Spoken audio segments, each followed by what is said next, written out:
Hey there, my name is Brian and I want to thank you for joining me for a new video series. Normally, I do bedtime stories for children as either Star-Lord from Guardians of the Galaxy or Dr. Grant from Jurassic Park.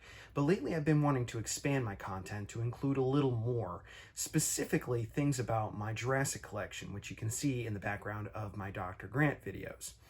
Now, I know that there's a lot of YouTubers out there who deal with Jurassic content, specifically the toy lines, and I don't want to step on any toes, but what I wanted to do was kind of take a deeper dive into my collection to touch on some subjects or items that may not have been covered by other YouTubers.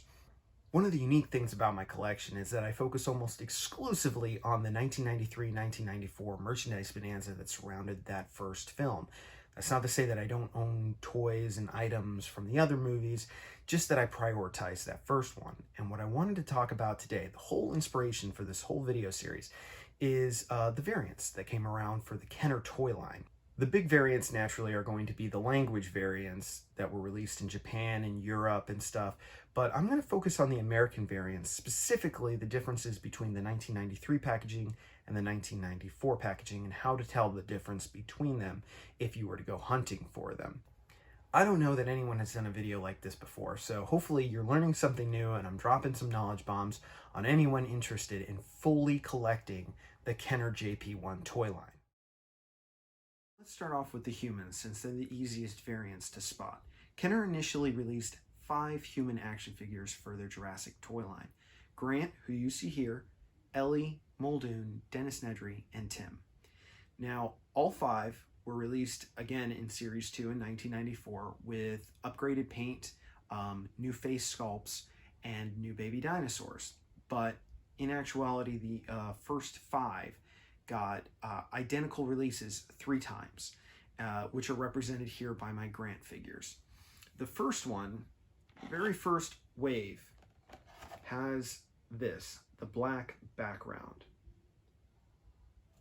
It's kind of dead, and I guess Kenner agreed because it seems just a little flat, and so they thought that it needed more pop. And so, very quickly, almost immediately, they switched to this. This was the main run. They instead put in that iconic sunset background that you see there. Now that's, for the most part, the most common ones that you can get. Then they released these alongside the Series 2 action figures, the resculpts and the repaints.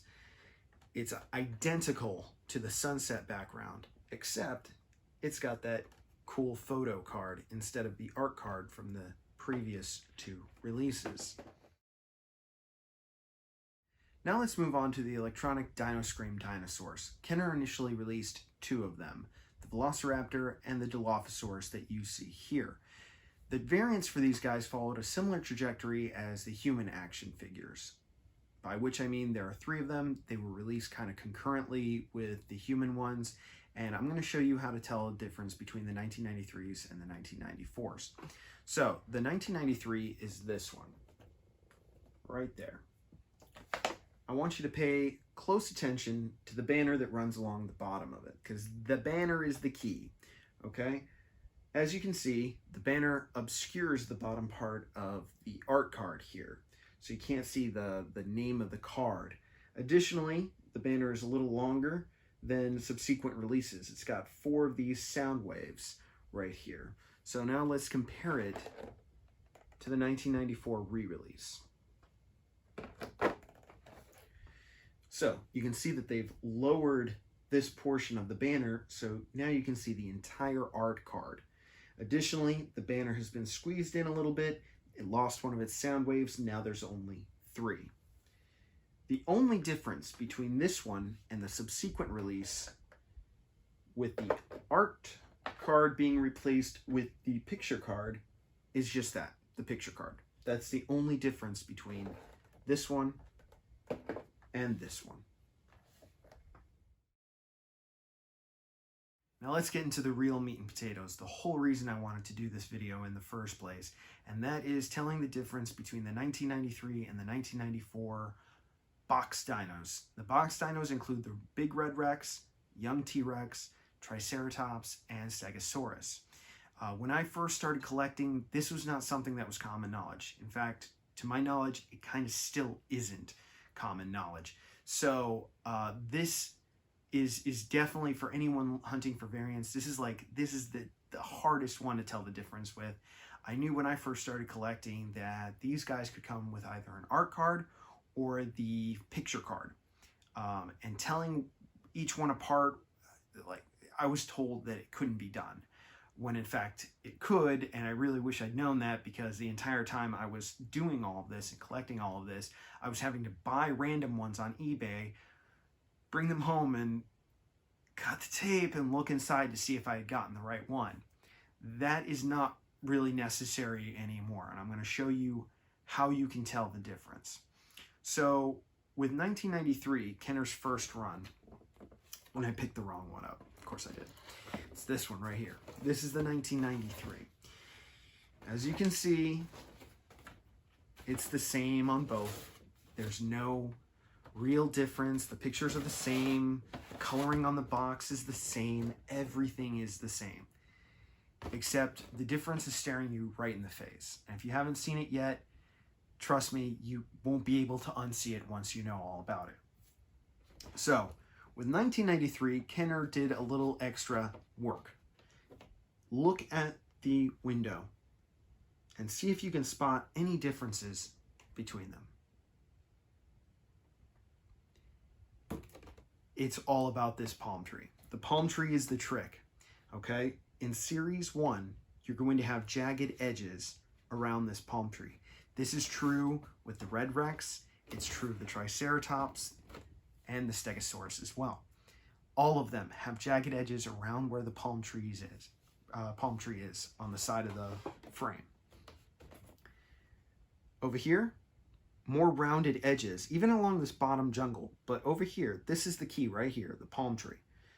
Only one little triangle piece of cardboard sticks out, whereas over here, you get a bunch. Like I said, this is true of all of the boxed dinosaurs.